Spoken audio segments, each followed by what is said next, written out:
High Plains Prospectors here, Terp. Got a really cool shipment in today of a new product that we're going to start selling. And what it is a Mobile Problast from a company called Vaniman that we just got set up with. And this is a tiny Sandblaster. Never used it before, seen videos. As you guys probably know, Scrap Iron does a lot of relic restoration, and I'd seen a video of them restoring some old fossils. And I thought, you know what? That would work really nice for cleaning up relics. Got a variety of different medium that we're going to use in it, test out, see what works best for different relics. I'm really excited to get this thing set up. All right, we got our little Mobile Problast set up. We got a couple relics here. Nothing really of value because this is the first time I've used this thing. I want to see how it does, but these are some items that I'd dug in the past that I thought might clean up a little bit better with a little help. So we have what's called a downdraft. This is connected to a vacuum that's going to suck all the particles through there, hopefully keep them out of the air. Read the instructions pretty thoroughly. Basically, it's very simple to set up. One thing that we did have an issue with is this comes with a nipple on the back, and I had to go to the hardware store in order to set up a connection that will connect to my compressor. So that took a little bit of work, set us back a little bit. We're gonna get this thing filled up with medium. They send a little sample with each of them. Aluminum oxide, 50 microns, so very fine stuff. And I think this will take up to 100 microns, so you can go a little more aggressive with it. We'll get this filled up, test it on these relics, kind of see how it goes.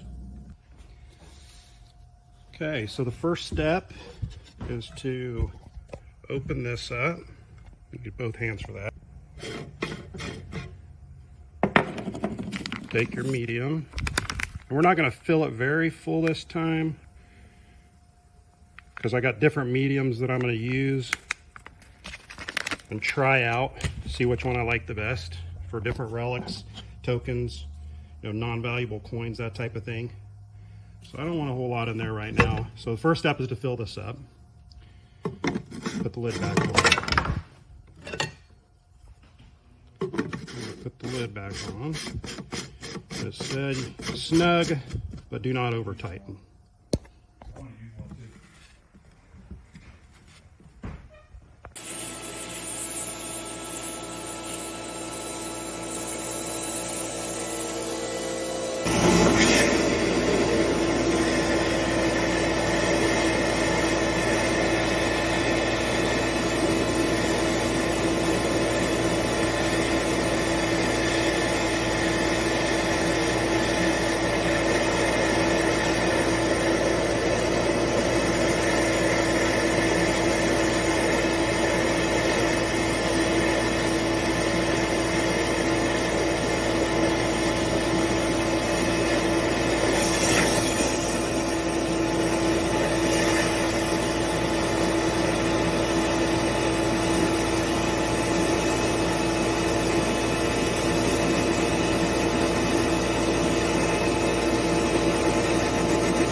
All right, so it took a little bit of time to clean a couple things, and these aren't things that I'm really going to put a huge amount of effort into cleaning, but this little valve is brass, obviously, and you can see I'm getting down to the brass with this.